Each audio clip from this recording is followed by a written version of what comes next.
You can now make online payments to National Building Research Organization via GovPay. கடந்த March மாதம் 28ஆம் தேதி அரசாங்கம் ஒரு வர்த்தமானி அறிவித்தலை வெளியிட்டிருக்கின்றது.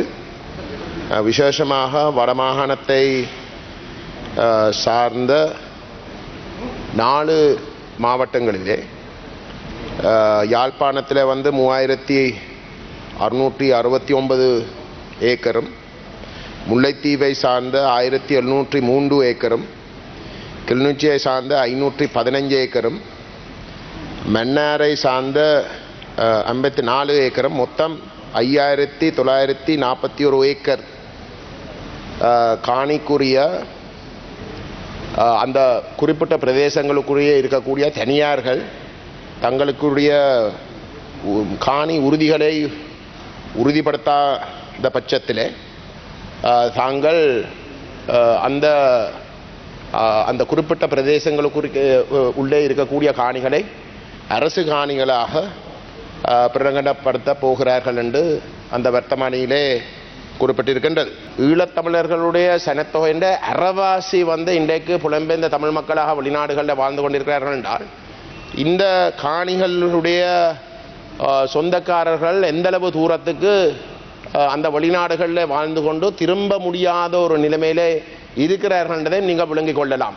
அந்த வெளிநாட்டில் வாழுகின்ற மக்களுடைய காணிகளிலே சட்டவிரோதமாக அந்த அவர்களுடைய அந்த காணிகளில் குடியேறி இருந்த இங்கே வாழ்ந்து கொண்டிருந்த மக்கள் பிரிஸ்கிரிப்ஷன் ரைட்ஸை கிளைம் பண்ண முடியாத வகையில் அந்த சட்டத்தை தடுத்து வச்சிருந்தது. ஏனென்றால் அந்தளவு தூரத்துக்கு அந்த புலம்பெயர்ந்த தமிழ் மக்களுடைய காணிகளுக்கு பாரதூரமாக அநீதிகள் நடைபெறும் என்ற அடிப்படையில் தான் அதெல்லாம் நிப்பாட்டப்பட்டிருந்தது. அந்தளவு தூரத்துக்கு ஒரு பிரச்சனை இருந்ததே. இந்த அரசாங்கம், இதுக்கு முதல் ஆட்சி செய்த அரசாங்கங்களை இனவாதிகள் என்று சொல்லுவார்கள், அவர்களே அதை விளங்கி கொண்டு அதை தடுத்து நிப்பாட்டினார்கள். அந்தளவு தூரத்துக்கு ஒரு பிரச்சனை இருக்கின்றதை விளங்கி கொண்டார்கள். இன்றைக்கு இந்த அரசாங்கம் பயங்கரவாத தடுப்புச் சட்டத்தை நீக்காமல் பயங்கரவாத தடுப்புச் சட்டத்தை அமுல்படுத்தி கொண்டிருக்கிறார்கள். அப்படிப்பட்ட ஒரு சூழலில் அந்த காணி உரிமையாளர்கள் இங்கே இந்த 3 மாதத்துக்குள்ளே தங்களுடைய காணிகளை உறுதிப்படுத்த முடியாத ஒரு நிலைமை தான் இன்றைக்கு இருக்கின்றது. அது மட்டுமல்ல, இது புலம்பெயர்ந்த தமிழ் மக்களை பற்றி கதைக்கிறோம்.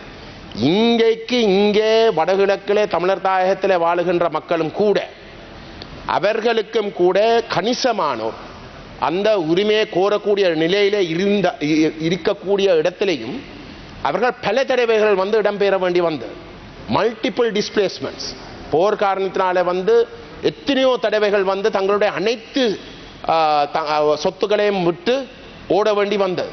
அப்படிப்பட்ட ஒரு நிலையிலே நான் கேட்கிறேன், இந்த காணிகளை உறுதிப்படுத்த சொல்லி 3 மாதம் கொடுப்பது இது ஒரு ஏற்றுக்கொள்ளக்கூடிய ஒரு விடயமா?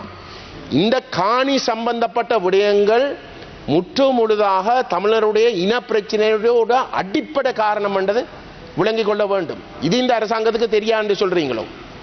அப்படிப்பட்ட ஒரு நிலையிலே இந்த தமிழர்களுடைய காணி சம்பந்தப்பட்ட விஷயத்தை இந்தளவு தூரத்துக்கு ஒரு நியாயம் இல்லாத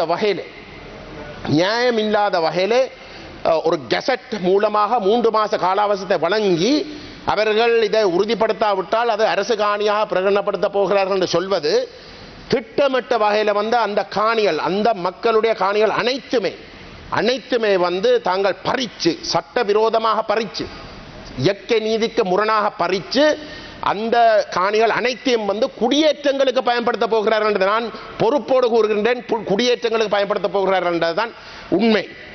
இது ஒரு இந்த அரசாங்கம் விஷயம் விளங்காமல் ஒரு தவறாக அவசரப்பட்டு செய்கிற ஒரு விஷயம் அல்ல.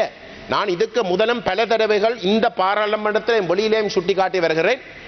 இன்றைக்கு வடகிழக்கிலே இருக்கக்கூடிய இராணுவம் மற்றது முப்படைகள் முழுக்க அங்கே வாழுகின்ற தமிழ் மக்களை எதிரி என்ற கண்ணோட்டத்திலே தான் அவர்களை பார்க்கிறார்கள். அந்த வகையிலே இந்த அரசாங்கமும் மட்டுமில்லை, இதுக்கு முதல் இருந்த அரசாங்கங்களும் அந்த தமிழ் மக்களுடைய உரிமைகளை அவர்கள் அங்கீகரிக்க தயார் இல்லை என்றால் அந்த மக்கள் எதிர்காலத்திலேயும் ஒரு 30 வருஷமா ஆயுத ரீதியாக போராடி அந்த போராட்டம் மௌனிக்கப்பட்டிருந்தாலும் கூட எதிர்காலத்திலேயும் அந்த அந்த மக்களுடைய உரிமைகளை அங்கீகரிக்க தயாரில்லை என்றால் அந்த மக்கள் திரும்பவும் சில வேளையில வந்து போராடுவதற்கு முயற்சிக்கலாம் என்ற காரணத்தினாலே அந்த பயத்தாலே திட்டமிட்ட வகையில வந்து இந்த கரையோர பிரதேச அனைத்தையும் தமிழர் தாய நிலப்பரப்பில் இருக்கக்கூடிய கரையோர பிரதேசம் முழுவதையும் சுவீகரிக்கிறதுக்கான திட்டம் தான் நடக்கிறது. இது திட்டமிட்ட வகையில வந்து தமிழ் பேசும் மக்களை குறிவைக்கிற ஒரு விஷயமாக மாறும். நீங்கள் வேண்டுமென்றால் எழுதி வையுங்கள்.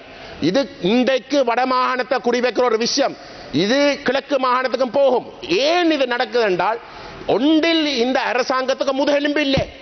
இந்த இராணுவத்துடைய தமிழ் விரோத செயல்பாடுகளை நிப்பாட்டுவதற்கு இவர்களை தடுத்து முற்று முழுதாக இந்த இராணுவத்துடைய மனோநிலையை மாற்றி அமைக்கிறதுக்கு இவர்களால் இயலாது. அல்லது இவர்கள்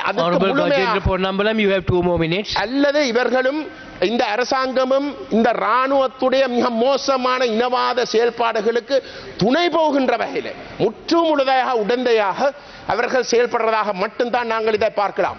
ஆகவே கௌரவ பிரதி சபாநாயகர் அவர்களே, இந்த அரசாங்கம் இந்த தேர்தலிலே வடகிழக்கிலே தமிழர் தாயகத்திலே சந்திச்சு இருக்கின்ற பாரிய பின்னடைவை சரியான கோணத்தில் விளங்கிக் கொள்ள வேண்டும்.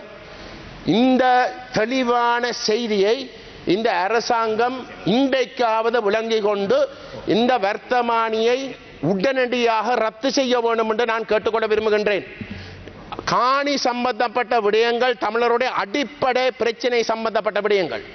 இதில் வந்து தமிழ் தலைவர்களோடு ஒரு இணக்கப்பாட்டுக்கு வராமற் ஒரு தலைபட்சமாக நீங்கள் இதை செய்தீர்களாக இருந்தால் நீங்கள் திரும்ப வந்து வடக்கிலேயும் கிழக்கிலேயும் இருக்கக்கூடிய தமிழ் மக்கள், நான் கூடுதலாக சொல்றேன் தமிழ் பேசும் மக்கள் என்று, இந்த தமிழ் பேசும் மக்களுக்கும் தெற்கிலே இருக்கக்கூடிய சிங்கள மக்களுக்கும் இடையிலே வரக்கூடிய நல்லிணக்கத்துக்கு நீங்கள் முற்றுப்புள்ளி வைக்கின்ற ஒரு விடயமாகத்தான் இதை பார்க்க வேண்டும். காணி என்றது ஒரு இனத்துடைய ஒரு மனுஷருடைய அடிப்படை தேவை. நீங்கள் முற்று முழுதாக ஒட்டுமொத்த தமிழினத்தையும் வந்து நீங்கள் எதிரியாக்க போறீர்கள் என்பதையும் நான் திட்டவட்டமாக சொல்ல விரும்புகின்றேன்.